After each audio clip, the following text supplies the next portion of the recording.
বন্ধু জানিস, ছোটবেলায় আমার একটা ঘটনা আছে। আমি যারা ছোটবেলায় একটা টিয়া পাখি দিয়েছিলাম, টিয়া পাখি উড়ে চলে গেছে। তারপরে আমি একটি কাঠবিড়ালি দিয়েছিলাম, কাঠবিড়ালিটাও চলে গেল। তারপরে শালা আমি একটা বুদ্ধি করে একটা আঞ্জির গাছ লাগাই।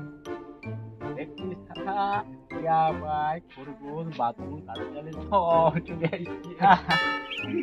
শুন বন্ধু, ও আল চাল গল্পগুলো তুই আমাকে শোনায় নি, তোর থেকে ভালো ঘটনা আছে আমার।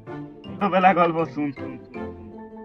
আমি ছোটতে কুরকুরে থেকে নিয়ে আসি, বন্ধুগুলা খাইয়ে দিত। তাও তো আমি মটর ভাজা নিয়ে আসি, ওগুলাও খাইয়ে দিত। তাও তো আমি বুদ্ধি লাগালি, ওল্ড মগে একটি 750 তারপর দেখছি তাহলে ওরা কুরকুরে দেখে মটর ভাজা সবে একে সাথে নিয়ে আসছে মালের সাথে, তালা রে কি বলবি।